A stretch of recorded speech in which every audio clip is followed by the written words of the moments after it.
Hello, everyone. My name is Fabiana Cerato. Thank you all for being here with me today. Today, we're going to address, and discuss a lot about pathological love, how we can overcome pathological love. But before anything, I would like to do my self description. So, I would like to present myself for people who are unable to see. I am a white woman with a rectangle face, short, sort of gray brown hair, blue eyes. I am wearing black glasses. I have a thin nose and mouth, and I am dressed with a black T-shirt and a white shirt with stripes on top of it. Okay, so great. Let's start. Before anything, I would like to highlight that I have my friend here, Patricia Barbosa, helping with this streaming as well. So I'm going to call her on stage. Hello, Patricia. Hello, Fabiana. Hello, everyone. Be very welcome. Please feel free to post your comments and questions on our chat. Let's try to make this a very interactive, and I hope you all take good advantage of this very interesting theme of self research.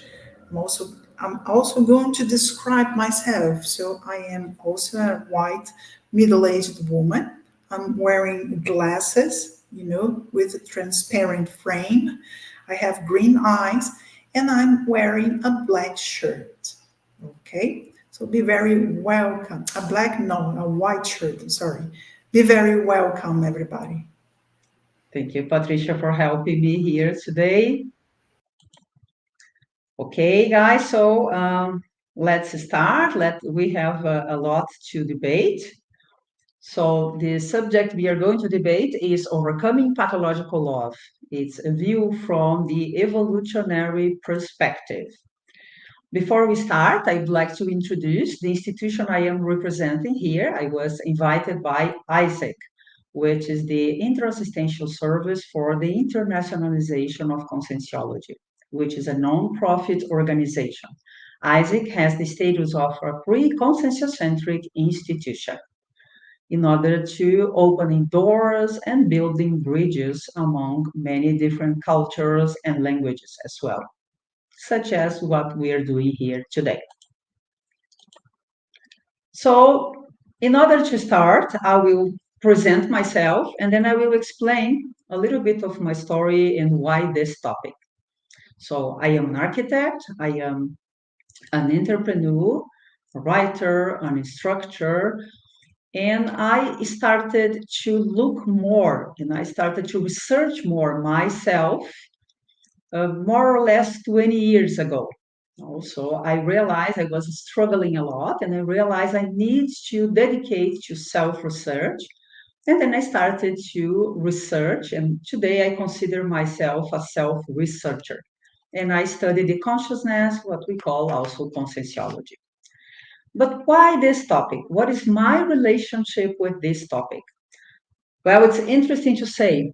My family history, my story, it's interesting because I was raised by my father and my mother. And in my father's side, they were all related with violence. My father, my grandfather, my grandfather experienced a lot of self domestic violence a lot. So that is my father's side, and that creates on him also many effects like those we are going to talk. And on my mother's side, I experienced a lot of manipulation. So I had a physical violence and emotional violence from my mother's side as well, which is the same but with that difference. So I was born in that circle, so to say. In one side I would have a lot of alcoholism, violence, domestic violence, and on the other side I had also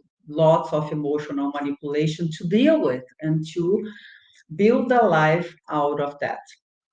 So as a kid, of course, I experienced many interesting subjects, many interesting things I enjoy a lot. I have a brother and a sister, and I had also many good things. And my family did the best they could. They knew back then, but being in that family generate a gazillions of crazy effects and strong effects, traumas and difficulties to deal with people. Not only difficult to deal with myself, but also difficult to deal with others around me. So I would be escaping, avoiding, struggling, avoiding suffering. And that led me to study what it is the pathological love. No, that's why I decided to dedicate this stream to this topic today. So let's move forward. And it's important to highlight, it's important to say that everything you are listening here, please apply the principle of disbelief, which is do not believe in anything, experiment, have your own experiences, apply, really validate the pragmatical part of your life. What you are feeling, how you are feeling, what you are able to perceive, and the things that we are going to address right now. So it's important to validate your own experiences. So let's start with a question. Now we are going to debate pathological love. So let's start with an interesting question. Do you acknowledge or do you recognize one or more of those behaviors or of these symptoms on yourself? Those four symptoms. I'm going to read it. First one is inability to be alone. The second one is self-esteem issue. The third one is excessive jealousy. And the fourth one is extreme partner idealization. So you create, you fantasize, you think he or she, they need to be like this or that. So it's interesting to analyze, and with this streaming, I hope it will become more clear why I am bringing those four questions. And I hope by the end of the life, by the end of this streaming, you will be able to answer those questions and to positionate yourself in one situation or another. In order to talk about pathological love, let's go and define. So, what is the definition of pathological love? Pathological love is the act or codependent conduct or behavior or nosographic character that promotes suffering, either explicit or not, among man or woman, united by affective bond, either consanguineous or not, or any sort of connection. And this love, this what we call love, is characterized by excessive, compulsive, and submissive care. And together with that, we also have a lot of control. In this pathological love, I also I place that down there to tertulias. No, tertulias are entries that are part of Conscienciological Encyclopedia, in which I defend. I talked about 2 hours and a half, and the name is Pathological Love, the first tertulia, and the second one I talked about my personal story related with domestic violence and how I overcame all those situations. And also there are other two tertulias in which I talked about the connection between manipulation and domestic violence, and the other one in which I talked about the effects, the traumas that cause when you experience day by day domestic violence. Pathological love is one of the effects that is caused by a destroyed house, a destroyed connection. Later on, we are going to address the four types of connections. And I am going to explain a little bit more about how bonds are built during childhood, in order to understand why we are bringing that here. I see we have, hello everyone. We have people here saying hello. Thank you. Thank you, Elke, Daniela, and everyone that is entering here. I'm very happy to see you here. I hope you can place questions. Feel free to place any questions you want. So here is the definition, and why I am bringing this definition before we start talking, because whenever we talk, whenever we address love, if it's a healthy love, we talk with happiness. We are happy to talk. We are wide open. We address a balanced relationship. We address healthy habits, healthier behaviors. This is healthy love. We are going to address healthy love by the end of this streaming today. But why pathological love? Is it still love or not? And why? A colleague asked me a few weeks ago, why you use the word love and pathology together? It is interesting to think, because whenever we talked about pathological love, we connect those two words because people who are experiencing pathological love, they do think it is love. They are sure that they are showing love. They are sure that they are doing the best they can for their partners. They have no doubt. They are 100% sure that this is what we call love. That's why we use this name. Psychology area use this name a lot. Pathological love is to define a dependence bound, a dependence connection. It's like a drug addiction. It's like alcohol, but with a person. So the relationship, and we can express this more, and we can go further and talk about other sorts of connections, not only with partners, family, friends. We tend to repeat those connections.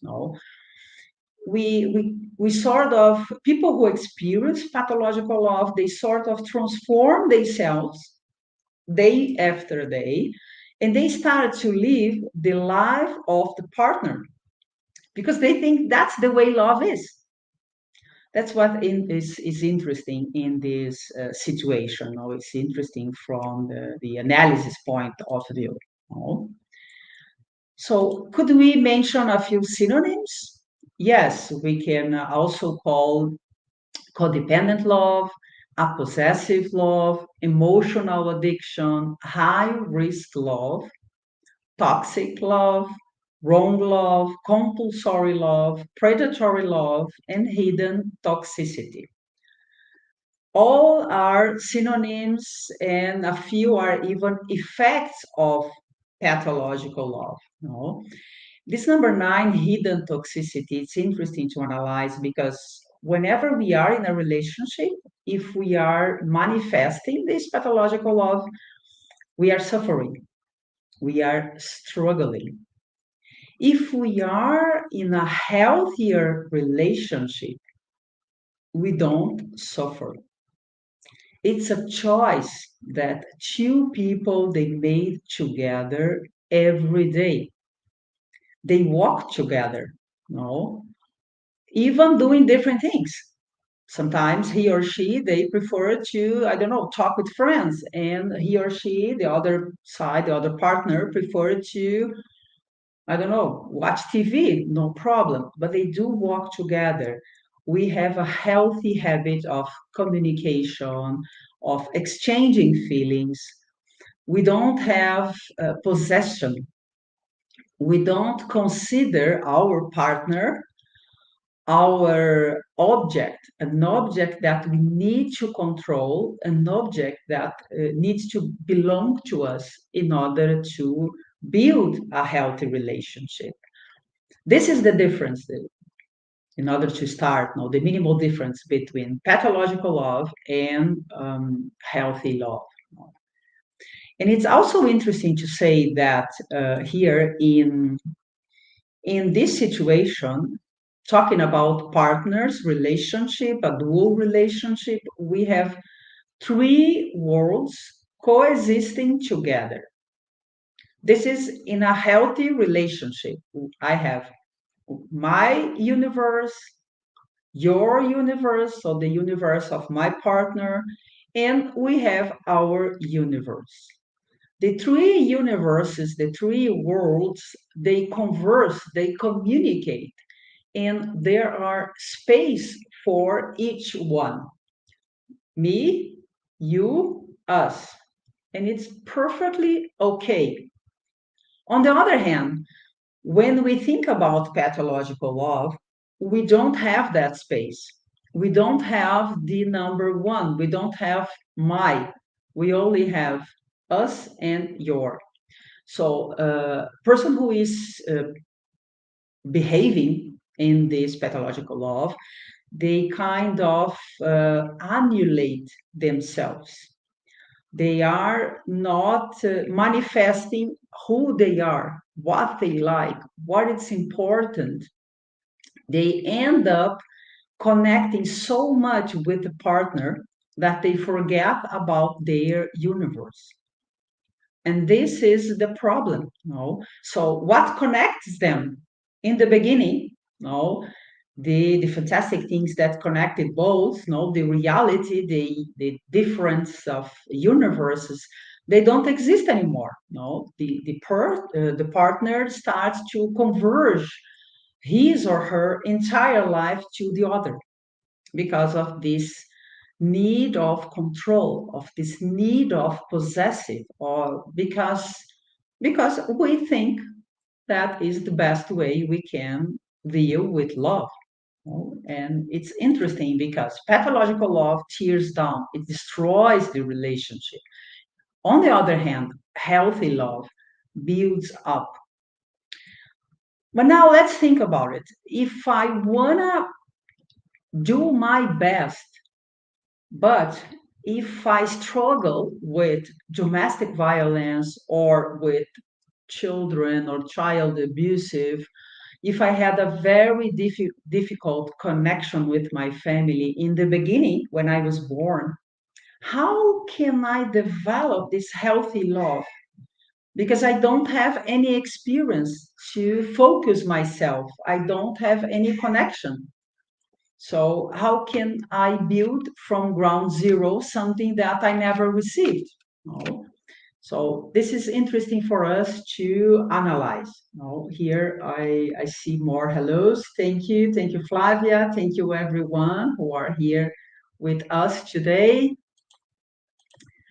So let's address, feel free to propose a question. I see I have a question here already. Okay, so let me place my intraphysical helper on stage. Hello, Patricia. I see we have a question here. Hello, Fabiana. Yes, first of all, congratulations for sharing. I think sharing helps us a lot because many people can be struggling with the same aspect.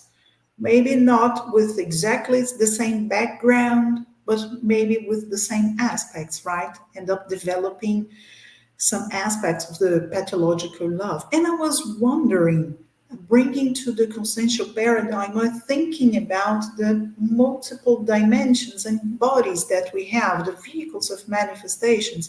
I was wondering if you have perceived any impact or difference in the psychosoma of those that manifest pathological love, or in other words, have you ever experienced something outside of your body with your astral body, which is the Yes. psychosoma? the body of emotions, right? Because the Yes. psychosoma is one of the vehicles that condenses our emotions. So, did you have any of these Yes. experiences? Of course, I will be addressing more towards the end. I will be addressing and talking about the evolutionary paradigm. But yes, we can start a little bit before. I did perceive many changes when I started to change myself, when I started to become a better person in terms of relationships. I perceive in my psychosphere, for those who are here for the first time, perhaps my aura, I perceive a big difference.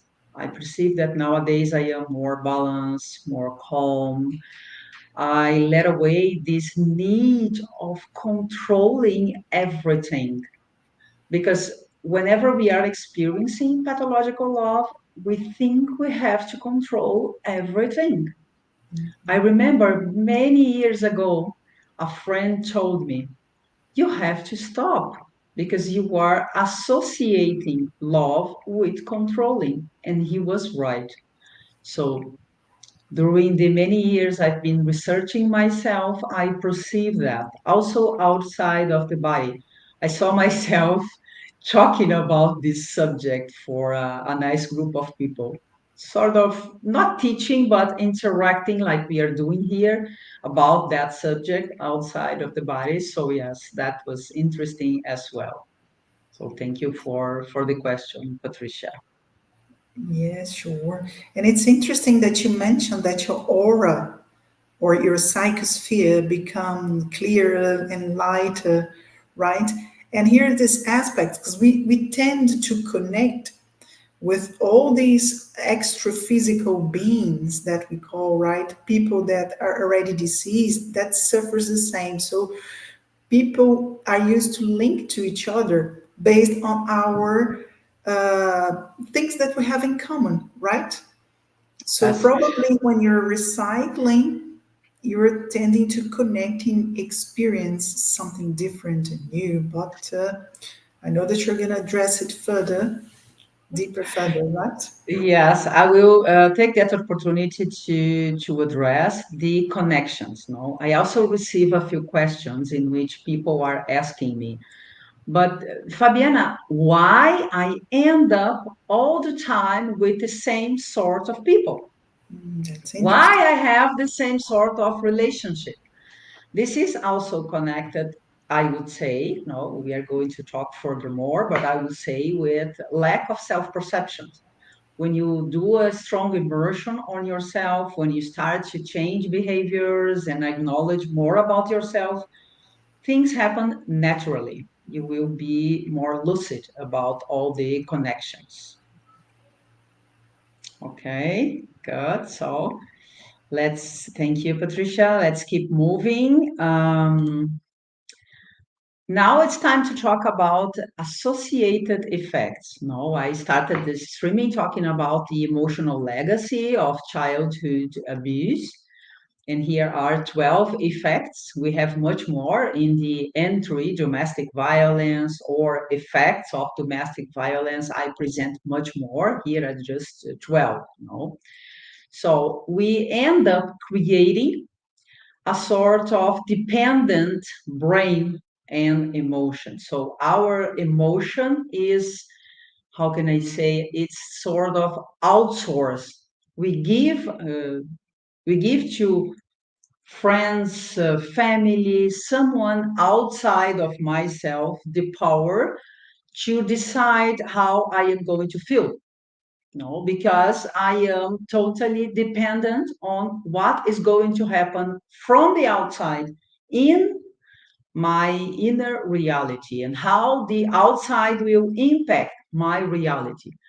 So, this is what we call a dependent brain. And we end up creating this anatomy of compulsion.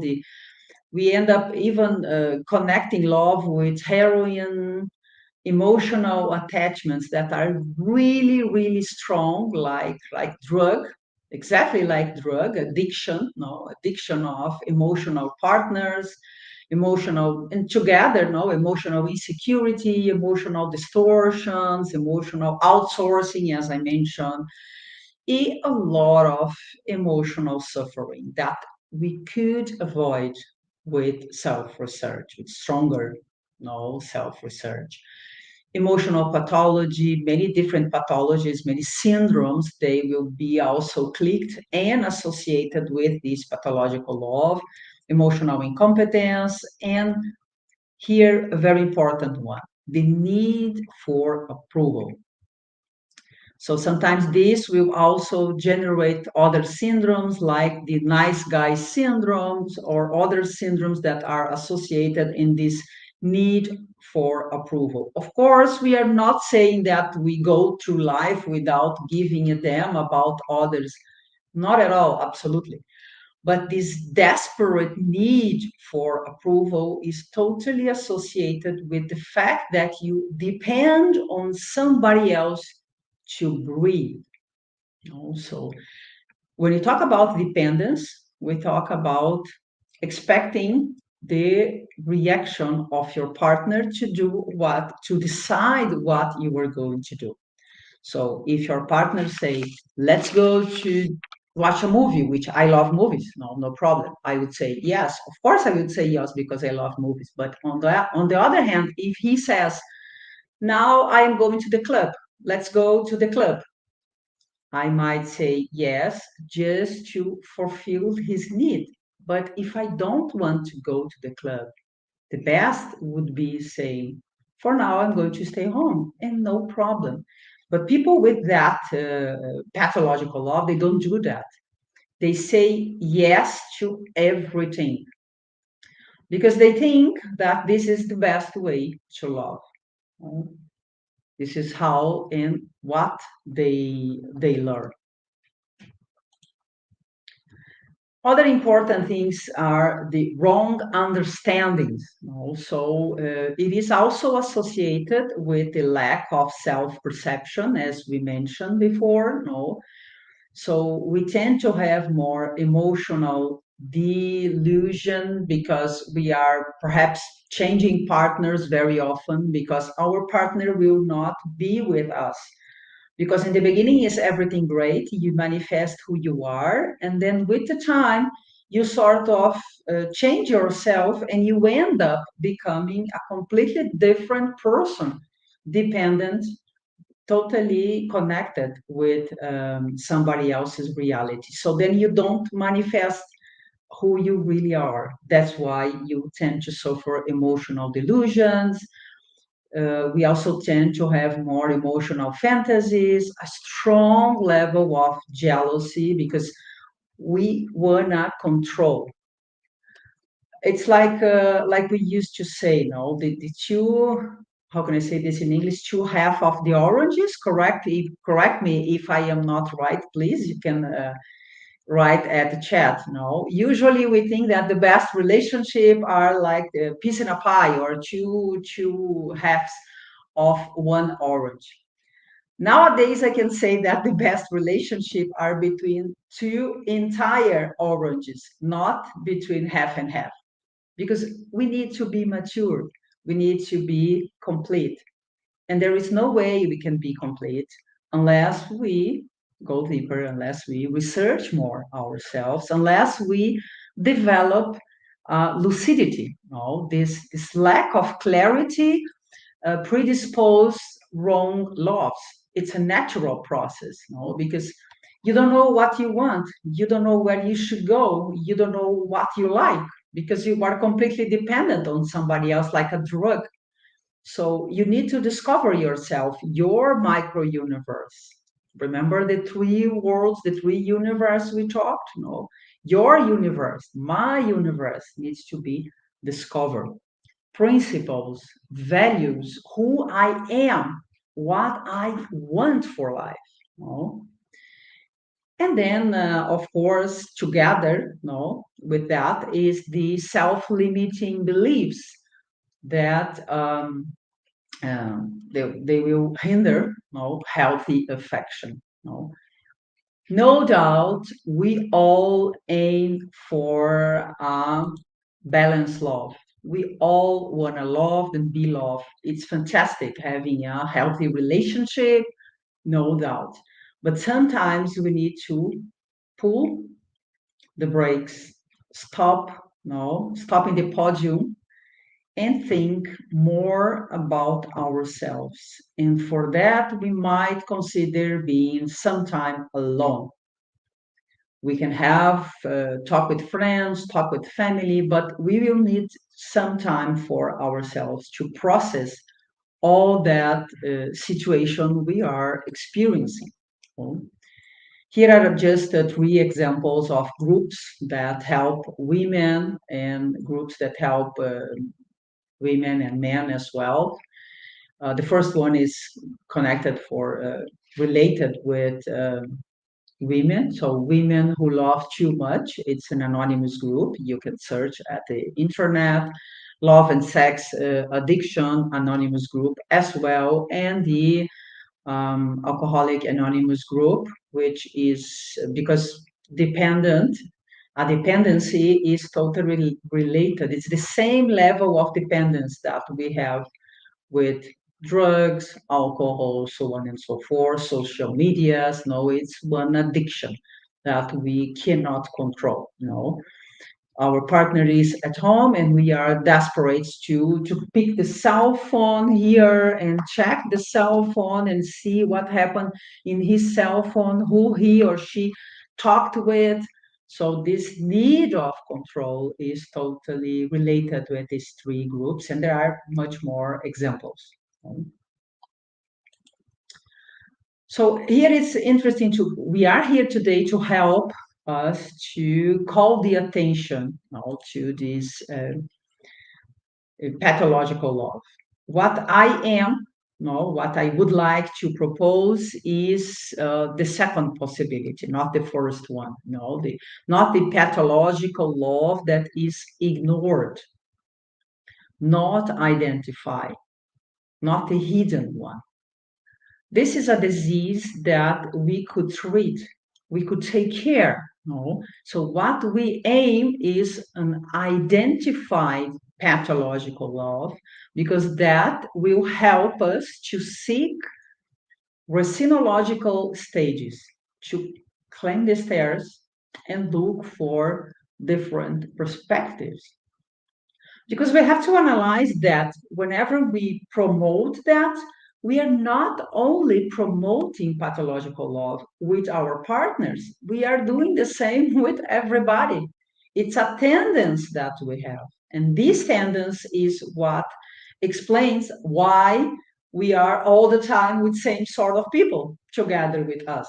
No, because we don't change. We are framed in a special way of behavior that was used to overcome traumas in the past. So that's why it's interesting to reflect about this. So, in order to treat that pathological love, the first thing, the first pin, the number one is identification, no, and assumption. I'm going to place here the 5 steps of taking care of that soon, but I want to highlight that. Let's identify, let's avoid hiding. Of course, we will need to understand in order to be able to talk with others. And if you are, one thing I want to, a parenthesis I want to open here, no, is like that. Let's address domestic violence, right? So, if you are under domestic violence syndrome or in a domestic violence relationship, or if you are experiencing that, stop the process. There is no way you can live inside a family, a destroyed family relationship like that. So the first thing is stop the process, separate, go out, find a way to go out, find friends, psychology, psychotherapy, to discover yourself, what is important to you. I know it's hard. Breaking relationships are not easy. building relationships are much easier. In the beginning, it's everything beautiful, full of vibration and lights, but breaking relationships, they are much harder. I know that. But even though it's worth the process. And pathological love is the same. If you see yourself, you are experiencing pathological love, the first thing to do is either ask for a time and start to focus on yourself, to treat yourself before it's too late and you are going to regret further on. Okay, I have another question. So then we are going to address the four types of attachment, but we can talk after the question. So, okay, go ahead. Yes, hello again, Fabiana. Listening to you, I was wondering because some people may think that saying yes is a way to be available for interassistance, right? We know that conscienciology brings this theory that one way for us to evolve is really to assist each other, to engage in interassistential tasks. And someone who says no to everything is not available. But what do you think about someone that says yes to everything? Is Yeah, this interassistential? I, What, uh, I was going to address in a few minutes. Thank you. It's a very good question. I must agree. This is something I learned with the time. Saying no. No, I don't want. Placing limits on who we are, there is nothing against that. We cannot assist others if we don't assist ourselves before. So if you are not feeling well enough, if you are considering that you have to say yes to everything in order to assist and to help more, this is wrong as well. It's how can I say, a rape, a personal rape. You are raping, invading your personal reality. So learning not only to say no, but learning how to positionate, learning how to communicate with coherence, it's a very important step along the way. No, and I thank you because it's a really interesting question that. and sometimes we can actually be more helpful if we say Yes. no. If you Mhm. say no to a perpetrator, if you say no to an intruder, if you say no to someone who is abusive, maybe you're helping this person to be re-educated, right? Mhm. So listening to you, this very interesting topic, placing limits is an act of self-love, self-respect, but also putting limits, right, towards someone else's to someone else's manifestations towards you can also be an act of re-education, right? Yes. What do you think about it? But yeah, it's beautiful and easy to say. It's very hard to position yourself at the moment, right? So do you have any tips? You said that you learned to do that. Do you have any tips? How was this process to self positioning in a more assertive way and saying no? And how was that? I first step I realized I was able to say no was when I detached love with yes. I always thought during my childhood, I don't know how, but of course it's understandable. I built myself thinking that saying yes was the best thing to do. When I detached that association, that wrong association, I end up discovering my personal limitations. And I was able to start to positionate and to talk in a more emphatic and transparent way. There is nothing better than addressing what you want with transparency, talking about how you were feeling. By the way, no, we are going to debate now in these four bounds, no, for lacks of connections and affection. When we are balanced, when we are happy, we are also able to talk about our relationship with a strong level of happiness and fulfillment. When we are unhappy, we don't talk. We want to avoid talking. Also, people ask, how is your family? How is your relationship? How is your husband, your wife? And you just don't talk. You say, yeah, no. So this is also one emotional signal. You dodge the question, you avoid the question because you don't want to show that you're suffering and things are not nice. But Mm-hmm. it's exactly when we open ourselves that the cure starts, right? And just another comment, if I may, very quickly. Mm-hmm. Yeah, I also grew up in a very in a violent family environment, so different types of violence, and I came to a conclusion that I used to say yes because I want really want peace. And when, as a child, I was not strong enough to position myself and say no to some people which were older than me, because then I would start a war and complaints and more violence, and they would pressure me a lot to impose whatever they want.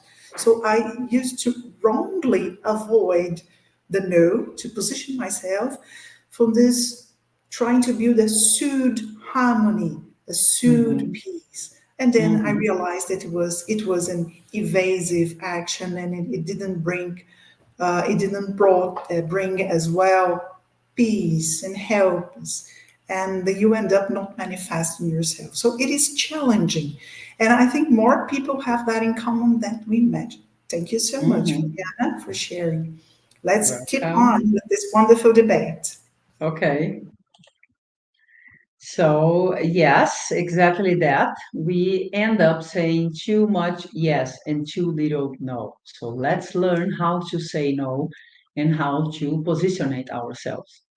There are techniques for that, of course. No, whenever you want to say no, you emphasize no first the good part of the situation. You would like to do this and that, but for you, you don't feel like it's not how you are feeling right now, and then you just say no, perhaps next time, but not now. No, so this is what I learned and what people should learn as well.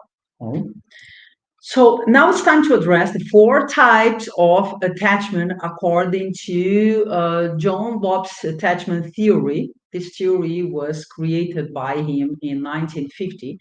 And it's quite interesting because he talks about the connections no, that we do during childhood. Among those four types, there are three that are not balanced enough, and the first one is the balance and what we aim. The first one is the secure attachment.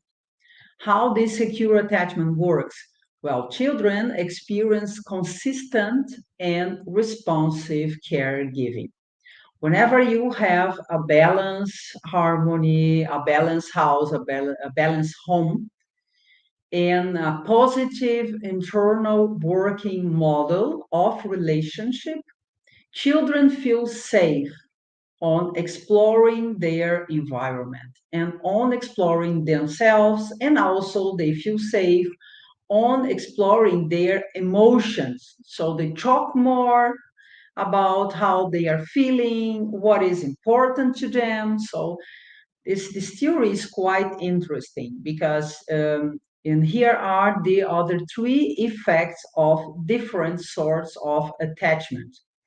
Number two is the anxious ambivalent attachment, which what we call insecure ambivalent. No, so children experience inconsistent caregiving. Their caregivers response responses were unpredictable. As a result, those children, they may develop a strong sensitivity to signs of rejection. Here stays also a very strong possibility of developing pathological love, because children, they start to do everything they can to please mom and dad because of this unpredictable capacity of responding with affection. You know? So, and then they will end up struggling with trust, emotional, and relationships, seeking all the time this reassurance, no, feeling insecure even when some comfort is provided, because they learn that they need to please to avoid more or less in what was perhaps Patricia was talking. They need to please, they need to say yes, not to avoid inconsistent, not to avoid unbalanced situations. So they end up reassuring all the time this need of being positive, being there, saying yes, being pleasant with everything. The third one is the anxious avoidance attachment, which is the insecure, unsecure avoidance. Children learn to suppress their attachment related needs and emotions. So they suppress, and they might they might appear independent. No, they end up avoiding comfort to protect themselves from rejection. So here is different, the effects are different. So children, they end up just suppressing, they feel they have the need of care, they have the need of love as everybody else, but they learn, by forceps to suppress that. So they struggle with expressing emotion openly, especially during adulthood. They will need to learn in some way to express emotions, to interact with that situation as well. And the fourth one is the most complex, it's considered the most complex attachment style, which is resulting from abuse, extreme neglect, traumas. So those children, they exhibit a conflicting behavior, seeking proximity while showing signs of fear or disorientation. So they either seek proximity or they step away. So they are all the time insecure, they are struggling with regulating emotions and the narratives, because the emotions, they are great when they go together with the narratives, no, when they are stable.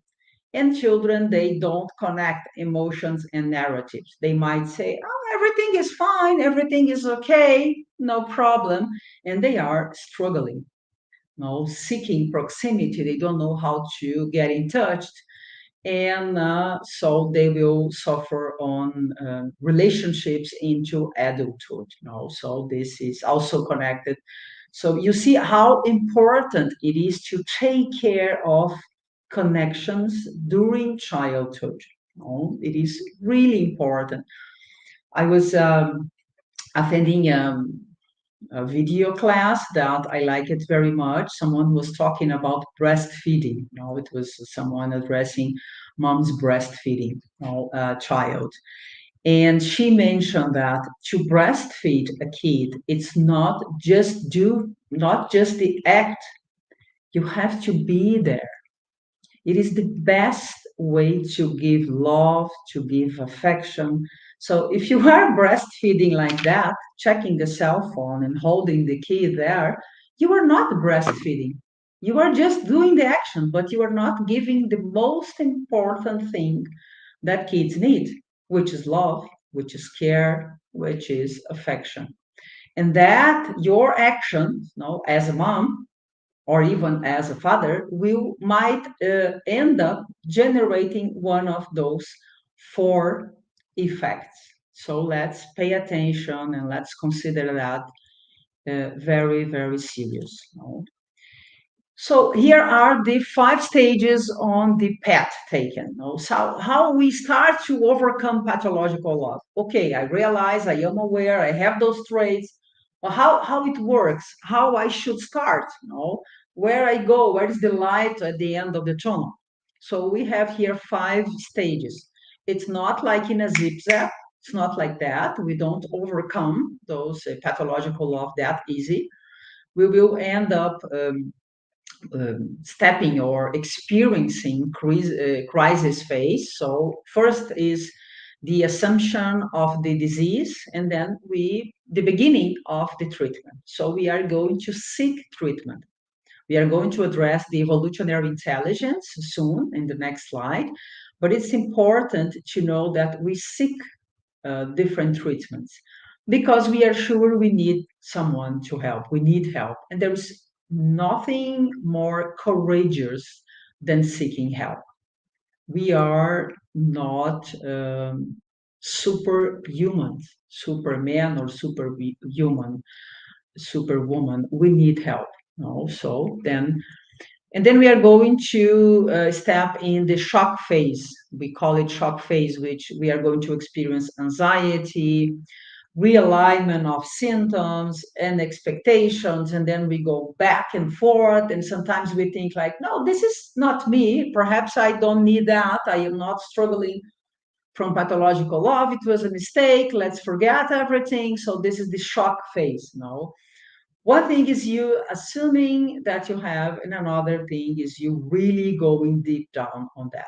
And the third phase is the denial phase, which is the inconstancy, no, even more denial of the process, sadness, phase of deep understanding, until we reach the end of the third phase, which is the real understanding of this pathological love. And then the repair phase, which is the beginning of self-care. There we have the lights. You know? We start to breathe better. As we mentioned before, we change our psychosphere, we change our connections, and we really start to build mature relationship. And then we reach the phase number 5, which is the growth phase, which is the reassumption of personal values, principles, the qualification of self-esteem, because the self-esteem during phase number 1, 2, and 3 are really low, and then we are going to qualify also together our self-esteem. We learn to say more no, and we build more maturity. So those are the 5 stages. Now we are going to address the evolutionary intelligence. I think it seems I have another question here. Let me check. 1 second here. Oh, yes, and it's very close to what we're going to address, I think, which is the evolutionary intelligence. Because considering that we have past lives, we are in this cycle of multiple lives, what are our responsibilities to our parents, you know?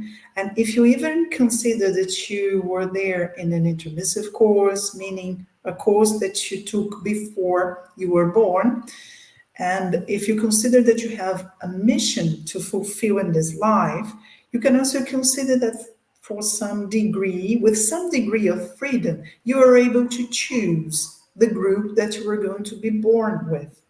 So, thinking about this responsibility to our parents or to our nuclear families, could it also be one way bringing seriality to overcome this pathological love or to start reconciling, to better understand where I am, Mhm. who am I, and what are who are these people that are around me? Why am I here? Why am I suffering all these things?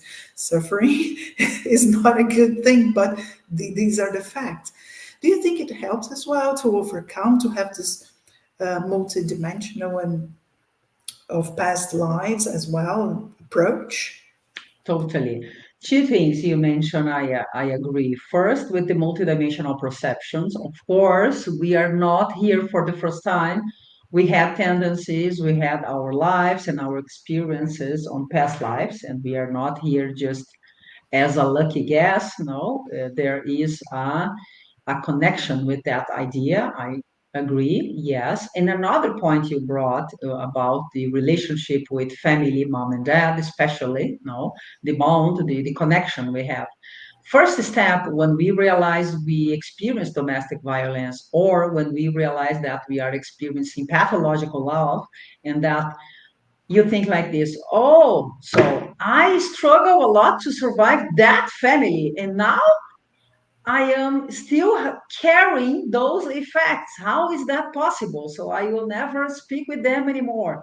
This perhaps is the first thing that will come to your mind, and then with time and overcoming day by day, you end up understanding that perhaps that were part of your process. You need to understand that, and then we end up going back and changing the relationship we had with them in the past. So this is part of overcoming pathological love. This is part of the evolutionary perspective of overcoming pathological love, and part of the multidimensional aspect as well. Very interesting. Thank you. Thank you. Okay. So let's just a quick thing to mention here. I think I placed this image here, and I consider one of the most important images to exemplify a solid self-esteem and how we are overcoming pathological life. It is analyzing the basis here. Here we have three pillars or three columns. No, we can the best way we want to call. I'd rather call them pillars. So the three pillars, they are on top of three different bases, right? Here, the first one is too thin, too fragile. The second one is a little bit thicker. And the third one is really a solid base. This is what we want to build. We want to build a solid self esteem. We want to build a solid and healthy love. So, the bases that are supporting ourselves, if they are still fragile, we depend on others, we are still very insecure, we don't know what we want for love, for life. We expect everything coming from outside to guide us. And then we end up in this cycle. I say action and reaction. No, so we can call it action reaction cycle. So something happens outside, and then I react, and then something else happens, I react. So this happens in a fragile self-esteem and with a fragile relationship based on pathological love. Whenever I started to build a stronger base, a solid base to support myself, that qualifies a lot. And this is the third pillar. This is what we aim: a solid base, a solid self esteem, and a solid lucidity as well. Oh. And what is the evolutionary perspective for those who are watching here for the first time? The evolutionary perspective, in which we are approaching this subject as well, is the pragmatical perspective in our lives about those seven items. First, the self-knowledge, self-perception, analyzing our habits from a entire perspective, from a multidimensional perspective. This means it's not only a self physical knowledge, it's a self knowledge based on physical and extra physical life. So I start to seek, I start to study more. And then I start to deal with energy. And then comes number two, energetic connection. I start to deal better with energetic techniques. I start to assimilate, to de-assimilate bioenergies. I can perceive people, I can sterilize energies, I can perceive other dimensions. And then I start to apply this evolutionary paradigm or also the conscientiological paradigm. No?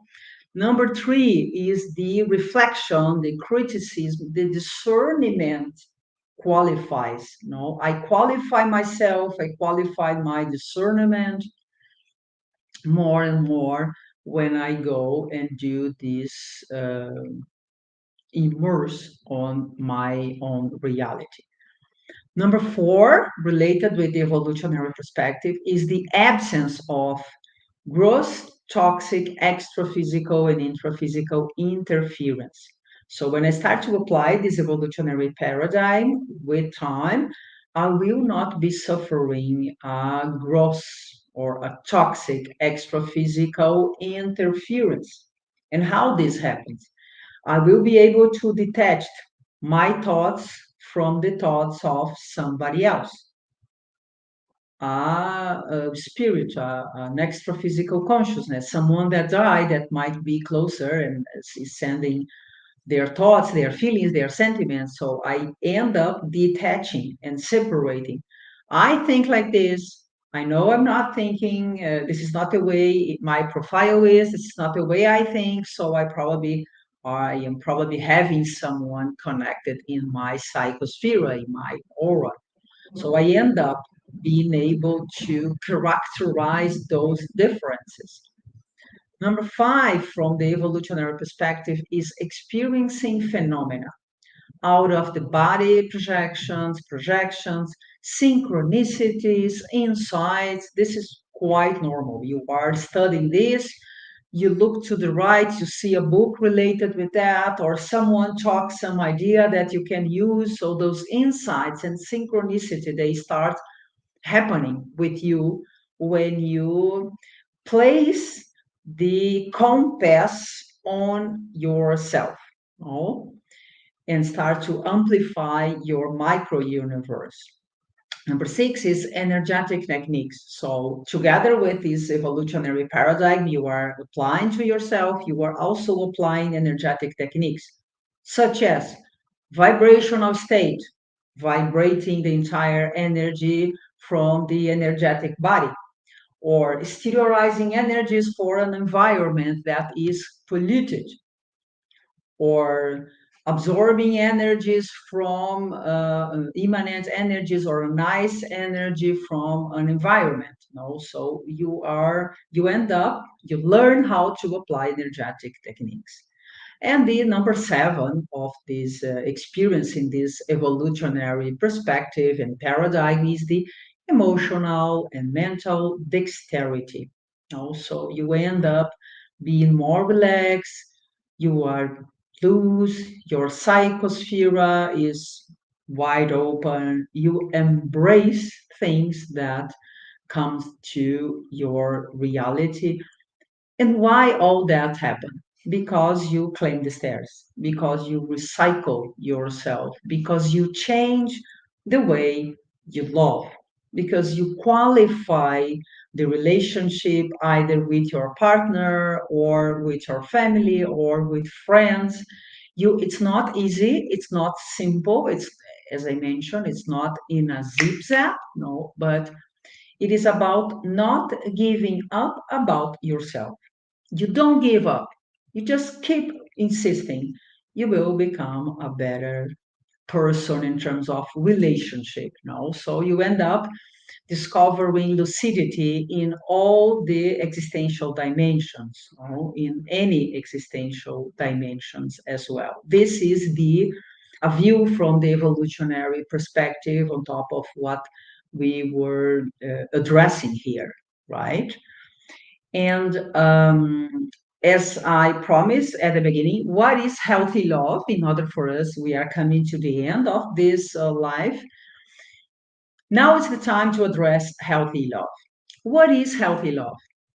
It's an emotional, a physical attraction, a psychobiological manifestation between individuals, between people, with a predominance of discernment, of assistentiality, of evolutionary and cosmoethical assistentiality. Healthy love is also a path. to a secure bond built with special people, people who you care. It's unemotional protection, and this is a very important expression I like a lot. No, it's an emotional protection capable of helping us deal with ups and downs in life. This is healthy love. You select that, you choose that. We all deserve healthy love, and this is really my will for everybody who was attending here and for everybody else in this planet, in this galaxy, that everybody can discover healthy love. You know, and what's the meaning? Synonyms for healthy love is liberating love, giving love, pure love, evolutionary jewel. It's totally related with healthy love in an existential program for two people together. So this is what we aim, and this is what we can get after overcoming pathological love. You know? So now the last slide is signs of healings. So when you know you are on your path towards healing, oh, here I placed a few examples of myself. So I will have no fights, no running away, no escaping from situations you don't know how to deal, no changing the subject as we talked before. We end up developing a better self-esteem. So you talk wide open with people, a self-acceptance of one's own reality. So you don't fantasize with a prince in a white horse. You don't fantasize, oh, if my husband or if my wife or if my partner had this or that, I would be happier. It doesn't work like that, you know, because you are fulfilled. You are just together under the same roof because you both wanted that, because you trust on each other. You know? So, and then a better relationship and coexistence with everyone. You know? And evolutionary profits. No, that's no doubt we are going to have many multidimensional and evolutionary profits from a healthy love. So this is what we would like to address today. Here are some references that you guys can download related with evolutionary perspective, evolutionary paradigm for you to study, to address. We are all the time wide open to answer any question. You can send email for us. Here it's an ebook I wrote talking a little bit more about my personal story. You know, the book is on Amazon. I published there. It's in English. No, I wrote in English before Portuguese. Don't ask me why. No. So it's Overcoming Domestic Violence, Changing Thinking Patterns, a Story of a Triumph. You know, it's where I express a little bit more, I tell a little bit more about myself and how I overcame domestic violence and pathological love as well. Oh, so here are more references. Here more books, more conscienciological books for downloads. You guys can accept on that side. And that's it. It was great to talk about this subject. I like it very much. Here is my email. You guys can send any question whenever you want. And I'm going to call Patricia here to say goodbye to everybody and to thank you very much for helping us here, Patricia. Thank you, Fabiana, for this so interesting exposition. I'm sure that it will lead to a lot of evolutionary profits and a solid recomposition towards liberation seems to be one of them, right? Thank you so much for sharing. Thank you all for your attention, your best energies, and I hope to see you all in the next The Breed Researchers. Thank you all, guys. It was a pleasure. Thank you. See you soon. Bye bye.